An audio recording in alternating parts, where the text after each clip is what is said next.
Hello everyone, आज की video हम करने वाले हैं संधि। संधि क्या है, संधि की परिभाषा कितने प्रकार की होती है, इसके क्या भेद है, वे देखने वाले हैं हिंदी ग्रामर का। फ्रेंड्स और चैनल पर नए हैं तो चैनल को लाइक एंड सब्सक्राइब करना ना भूलें, साथ में बेल आइकन को प्रेस करें ताकि हर वीडियो की लेटेस्ट अपडेट आपको टाइम पर मिलती रहे। तो स्टार्ट करते हैं, लेट्स गेट स्टार्ट। संधि की परिभाषा। संधि क्या है कि दो या अधिक वर्णों के पास पास आने के परिणाम स्वरूप जो विकार उत्पन्न होता है उसे संधि कहते हैं। किसे कहते हैं? दो या दो से अधिक वर्णों के पास पास जो वर्णन किया जाता है उसे क्या कहा जाता है? संधि कहा जाता है। जैसे कि संधि शब्द सम प्लस में धी से बनता है, जिसका शाब्दिक अर्थ होता है मेल या जोड़। क्या अर्थ होता है इसका शाब्दिक? शाब्दिक अर्थ क्या होता है? मेल या जोड़। संधि किस शब्द से मिलकर बना है? सम प्लस में धी से मिलकर बनता है, जिसका शाब्दिक अर्थ होता है मेल या जोड़। तो संधि क्या है? दो या दो से अधिक वर्णों के पास पास जो परिणाम अनुसार जो विकार उत्पन्न होता है उसे ही संधि कहते हैं। संधि शब्द सम प्लस में से बनता है, जिसका शाब्दिक अर्थ होता है मेल या जोड़। जैसे कि एग्जांपल है मत प्लस में अनुसार, तो इसे हम कैसे लिख सकते हैं? मतानुसार। अभय प्लस में अरण्य, तो इसे हम किस रूप में लिख सकते हैं? अभ्यरण। नेक्स्ट है राम प्लस में ईश्वर, तो हम कैसे लिख सकते हैं? रामेश्वर। किसी भी तरीके से एग्जाम में क्वेश्चन पूछा जा सकता है। जैसे क्वेश्चन पूछा जा सकता है मतानुसार का वर्णन कीजिए, मतलब संधि विच्छेद कीजिए, तो आप कैसे कर सकते हैं? मत प्लस में अनुसार, या मत प्लस में अनुसार लिखकर आ सकता है, तो आपको क्या लगाना है? मतानुसार। अभय प्लस में अरण्य, तो हम किसे लिख सकते हैं? अभ्यरण। राम प्लस में ईश्वर, रामेश्वर। जगत प्लस में जननी, तो कैसे लिख सकते हैं? जग जननी। नेक्स्ट है अशी प्लस में वचन, तो इसे हम कैसे लिख सकते हैं? अशी वर्चन, आशी वर्चन। हम नेक्स्ट देखते हैं संधि के प्रकार। संधि के कितने भेद हैं? संधि के 3 भेद होते हैं। कौन से हैं? स्वर संधि, व्यंजन संधि और विसर्ग संधि। फ्रेंड्स, ये तीनों ही संधि वेरी वेरी इंपॉर्टेंट है, इनसे क्वेश्चन पूछा ही जाता है एग्जाम में। पहले देखते हैं स्वर संधि। स्वर संधि किसे कहते हैं?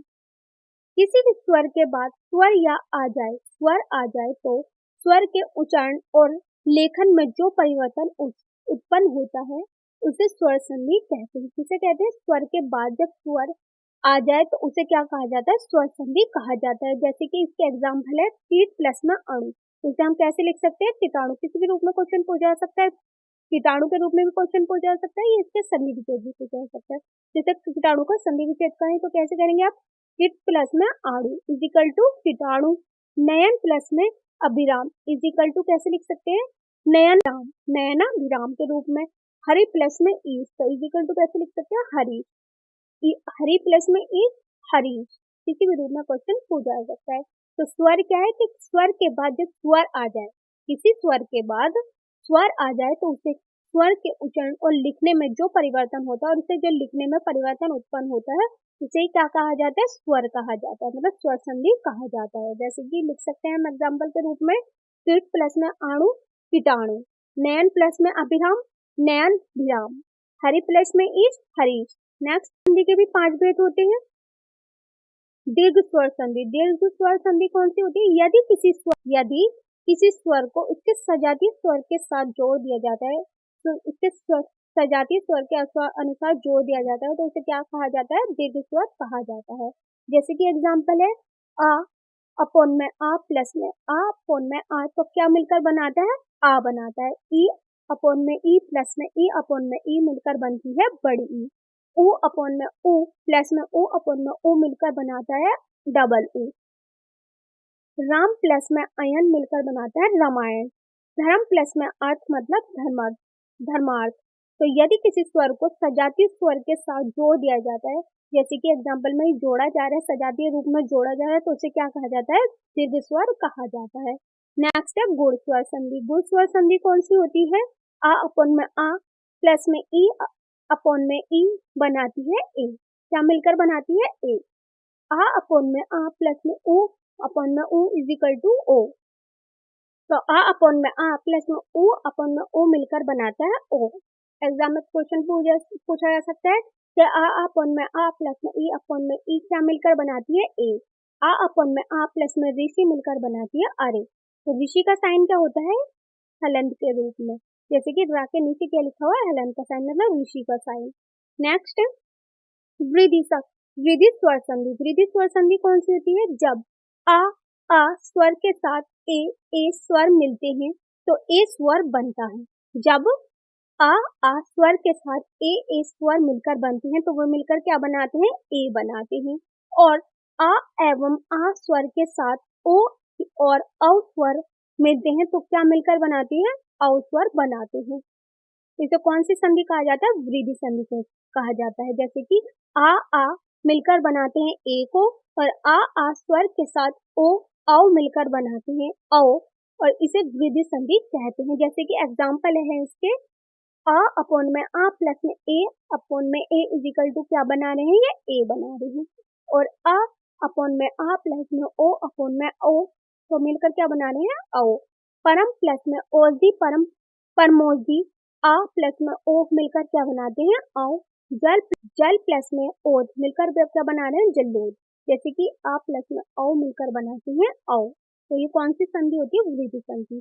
जो आ और ए मिलकर बनाते हैं ए, आ और ओ औ मिलकर बनाते हैं औ, इसे वृद्धि संधि कहा जाता है। नेक्स्ट है यल स्वर संधि। यल स्वर संधि कौन सी होती है? जिसमें ई बड़ी ऊ बड़ा ऊ ऋषि स्वर से पहले कोई भिन्न स्वर आता है, फिर वे या व रा ला में बदल जाता है। इसे परिवर्तन को यल संधि कहते हैं। ये मिलकर ई ऊ ऋषि किसमें परिवर्तन हो जाते हैं? या व रा ला में बदल जाते हैं। इसे यल संधि कहते हैं। जैसे कि एग्जाम्पल है ई अपॉन में ई, ऊ अपॉन में ऊ, ऋषि प्लस में आसमान स्वर। तो ये मिलकर क्या बनाते हैं? या व रा। और ऋषि का साइन क्या होता है? ये जो या के नीचे हलंत लगा हुआ है। तो इसका कौन सा साइन दिखाता है? ऋषि का साइन दिखाता है। तो जब ई ऊ मिलकर क्या बनाते हैं? या व रा ला, या व रा, या व राम का बनाते हैं। आदि प्लस में आदेश, तो इसे किस रूप में लिख सकते हैं? अध्यादेश। तो ई प्लस में आ मिलकर क्या बनता है? या। अति प्लस में अंत, तो इसे किस रूप में लिख सकते हैं? अत्यंत। तो ई प्लस में आ मिलकर क्या बनाते हैं? या। फ्रेंड्स वेरी इंपॉर्टेंट है, इन संधियों को अच्छे से कर लेना है। ई मिलकर क्या बनते हैं? या व रा ला मिलकर क्या बनते हैं? आ ई और आ मिलकर क्या बनते हैं? वेरी इंपॉर्टेंट, किसी भी एग्जाम में क्वेश्चन पूछा जा सकता है और किसी भी में क्वेश्चन पूछा जा सकता है। नेक्स्ट है अयादी स्वर संधि। अयादी स्वर संधि कौन सी होती है? जब ए ओ और औ के साथ कोई अन्य स्वर आता है तो ए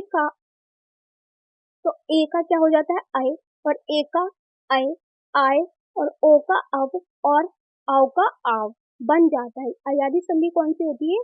जिसमें ए ओ औ के साथ अन्य स्वर आता है। जैसे कि ए मिलकर बनाता है आय, ए मिलकर बनता है आय और ओ को बनाता है अब और औ को आव बन जाता है। जैसे कि एग्जाम्पल है एक्स प्लस में आसमान। ये कौन सा स्वर है? अयादी स्वर है।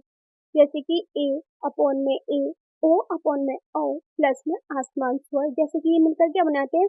ए आय अब और आव, ने प्लस में न अनम नैनम। नेक्स्ट संधि है व्यंजन संधि। व्यंजन संधि कौन सी होती है? किसी स्वर के बाद व्यंजन आ जाए या व्यंजन के बाद स्वर आ जाए, व्यंजन के बाद व्यंजन ही आ जाए तो व्यंजन के उच्चारण और लेखन में परिवर्तन होता है। उसे क्या कहा जाता है? व्यंजन संधि कहा जाता है। किसी स्वर के बाद व्यंजन आ जाए या व्यंजन के बाद स्वर आ जाए या व्यंजन के बाद व्यंजन ही आ जाए तो उसे क्या कहा जाता है? व्यंजन संधि कहा जाता है। जैसे कि इसके एग्जाम्पल है तरु प्लस में छाया, तो इसे हम कैसे लिख सकते हैं? तरु छाया। वाक प्लस में ईच, तो इसे हम लिख सकते हैं वगीच। उत प्लस में घोष, तो कैसे लिख सकते हैं? उद्घोष। ता को हम किस रूप में परिवर्तन कर रहे हैं? गा के रूप में, और का को गा के रूप में और रा को चा के रूप में। तरु प्लस में छाया तरु छाया, वाक प्लस में ईच वगीच, उत प्लस में घोष उद्घोष। नेक्स्ट संधि है विसर्ग संधि। विसर्ग संधि किसे कहते हैं? किसी विसर्ग के बाद स्वर या व्यंजन आ जाए तो विसर्ग के उच्चारण और लेखन में जो परिवर्तन होता है उसे विसर्ग संधि कहते हैं। किसी विसर्ग के बाद स्वर या व्यंजन आ जाए तो उसे उच्चारण और लेखन में परिवर्तन होता है तो उसे क्या कहा जाता है? विसर्ग संधि कहा जाता है। जैसे कि एग्जाम्पल है सर प्लस में सरहा प्लस में वर, तो इसे हम कैसे लिख सकते हैं? सरोवर। विसर्ग संधि के भेद। विसर्ग संधि के कितने भेद होते हैं? 3 भेद होते हैं। कौन से?